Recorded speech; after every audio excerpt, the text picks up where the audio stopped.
Hi, my name is Gregory Matthews, and I'm a biologist with Maryland's Department of Natural Resources. And in honor of Invasive Species Awareness Week, I'm going to talk to you today a little bit about live bait introductions. But first, just to touch on what is an invasive species. Invasive species are any species that are non-native to an area, but once introduced, they quickly establish themselves and cause harm to that local ecosystem. Non-native plants and animals, as they become established, can often outcompete native species that have evolved to be in a certain area. And then once established, invasive species cause further ecological harm or even economic harm in some instances. And today I'm going to talk to you about live bait introductions, which is, if properly handled, one way that we can help mitigate the threat of these invasive species.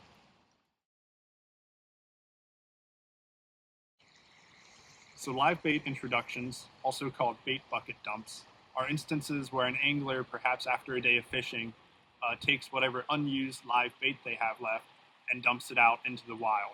That might be dumping fish into the water they were fishing, or maybe dumping earthworms somewhere on the bank or elsewhere on land.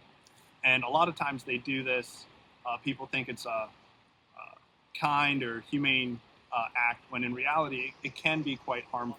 People might not realize that the bait, even though they purchase it right down the road, has actually been shipped oftentimes across the country, across the United States, or even from a different country, and can contain invasive species.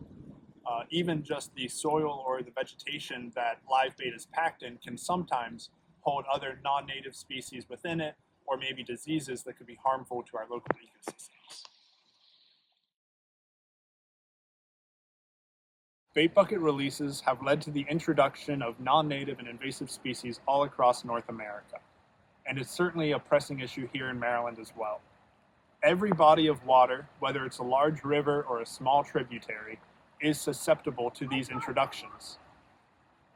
Even small streams not usually fished could be impacted by bait bucket introductions further downstream in the watershed. From an industry standpoint, the best live bait grows and reproduces quickly and can survive variable conditions during transport and in bait shops. Unfortunately, these traits can make these same species ideal for invasion, and I'll list a few examples.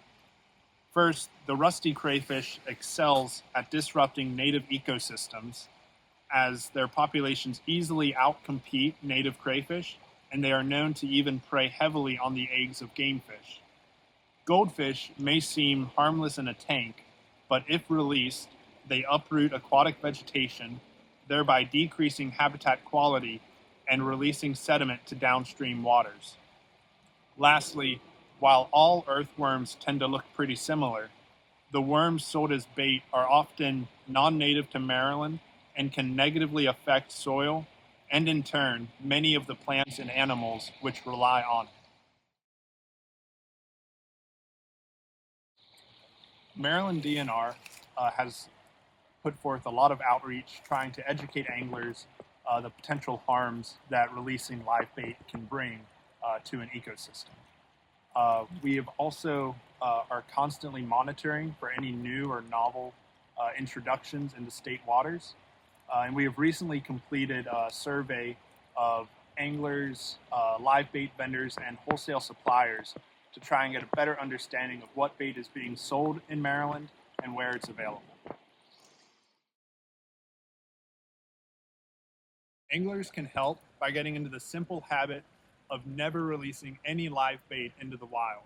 Maryland DNR recommends that you either give your unused live bait to a fellow angler, that you dispose of it humanely by freezing your live bait and its packing material, or that you dispose of live bait in a trash can far away from any water body. Maryland DNR as an agency can implement regulations and suggest recommendations, but it's really you, the anglers, that are our best defense against these sorts of introductions. I hope you found this helpful, and I encourage you to continue to support your local bait shops as you enjoy some tremendous fishing opportunities this year.